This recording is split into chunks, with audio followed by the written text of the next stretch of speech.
सूचना हर प्रतिक्रिया का एक रिएक्शन होता है। भारतीय लोग आपको अपना रिश्तेदार समझ रहे हैं, बेटी रोटी की बात समझ रहे हैं। 100 रुपया का कोई सामान लेके जा रहा है, 150-200 रुपये किलो सरसों तेल है। अगर 100 रुपया का कोई सामान लेके जा रहा है, आप भंसार लेंगे, आप परेशान करेंगे, तो यहां भी लोग एक्शन लेंगे कि मैं चाहता हूं कि नेपाल जिंदाबाद रहे, भारत जिंदाबाद रहे, लेकिन मानव भी जिंदाबाद रहे, हमारा आपका बेटी रोटी का संबंध जिंदाबाद रहे और नेपाल भारत का मैत्री संबंध जिंदाबाद रहे। नेपाल में बालेंद्र सरकार के आने के बाद एक के बाद एक घोषणा हो रही है और उसका हलचल सीधा असर भारतीय सीमा क्षेत्र में देखा जा रहा है। इस वक्त जो वीडियो मेरे पास आया है वहां के सशस्त्र सीमा बल के द्वारा अनाउंस किया गया है और अनाउंस इतना बड़ा है कि इधर के जो व्यवसायी हैं वो हिल गए हैं और उधर के भी जो आम लोग हैं वो हिल गए हैं। बड़ी खबर है कि वहां प्रचार किया गया है कि भारतीय सीमा से भारत की तरफ से जो लोग नेपाल में आएंगे 100 रुपये का भी अगर आप सामान लेते हैं तो आपको भंसार देना पड़ेगा।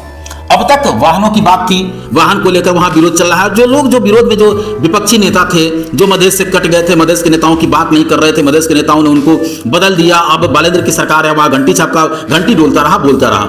अब वहां स्थिति यह है कि वहां के लोग विरोध कर रहे हैं, वहां के नेता विरोध कर रहे हैं। लेकिन एक बड़ी खबर है, हम उस खबर पर फोकस करें कि वहां सशस्त्र सीमा बल जो नेपाल के हैं उनके वाहन से ये प्रचार का जो वीडियो आ रहा है सामने कि अगर भारत के लोग नेपाल में आते हैं तो अगर घरेलू आप उपयोग का सामान ले जा रहे हैं, 100 रुपए का भी सामान है तो उस पर आपको भंसार देना पड़ेगा। यहां पर सवाल हम भारतीयों से भी करेंगे और मधेश के लोगों से करेंगे। मधेश चूंकि मधेश के लोगों से इसलिए करेंगे कि आप याद कीजिए मधेश का आंदोलन, और ऐसा पत्रकार हूं जिसने मधेश के आंदोलन को लगातार कवरेज किया है। 6.5 महीने तक हमने कवरेज किया।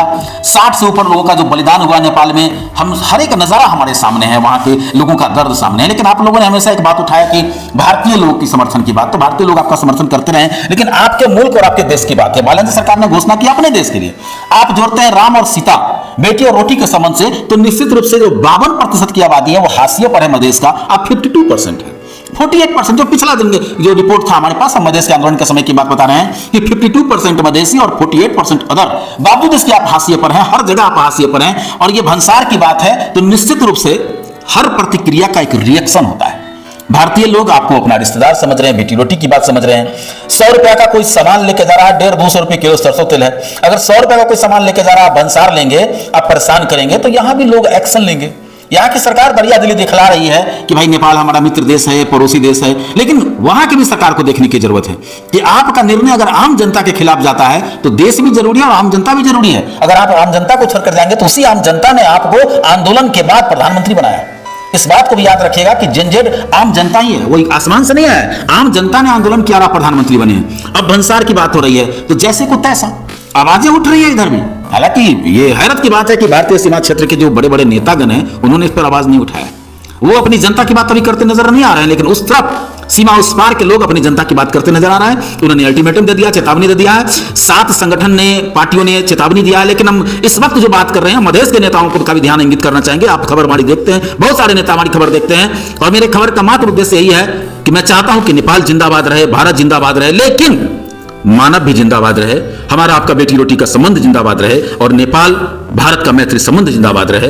तमाम नशा के, तमाम गलत का जो धंधा हो रहा है उस पर प्रहार होना चाहिए, मगर 100 रुपए का सामान पर अगर भंसार लगेगा तो इधर भी 100 रुपए के सामान पर भंसार लगेगा। आज न कल ये जनता आवाज उठा देगी, क्योंकि जनता भी बर्दाश्त करने की एक सीमा होती है। फिलहाल नेपाल से बड़ी खबर है कि वहां अनाउंसमेंट हुआ है, वहां का जो प्रचार हो रहा है सशस्त्र सीमा बल के द्वारा, उस प्रचार को अगर देखा जाए तो ये भारतीयों के लिए और मधेसियों के लिए बेहद ही चिंता की बात है, खासकर जो बॉर्डर इलाके में। आगे जो रिपोर्ट होगा हम बताएंगे, लेकिन इस वक्त बड़ी खबर है, नेपाल से खबर है कि वहां का एक वीडियो सामने आया है, उसमें सशस्त्र बल साफ चेतावनी देते नजर आ रहे हैं कि अगर आप भारत से आते हो और 50-100 रुपए का सामान आपके पास है तो आपको भंसार देकर जाना पड़ेगा। मतलब सीधी सी बात है कि बॉर्डर इलाके के लोग, भारत नेपाल का संबंध, बेटी रोटी का संबंध, सब पर ये करारा प्रहार है। इस वक्त इस रिपोर्ट के साथ मैं मुकुंद कुमार अग्रवाल।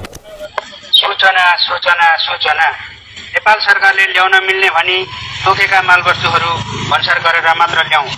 हाल मूल्यहरू 100 र 100 भन्दा बढी मूल्यका सामानहरूको भंसार अनिवार्य गरिएको हुँदा सीमा नाकामा सोही अनुसार पढाइ गरिएको सूचित गरिन्छ। घरायसी प्रयोजन वा अन्य जुनसुकै सामानमा भंसार शुल्क अनिवार्य लाग्नेछ। धन्यवाद। जय नेपाल।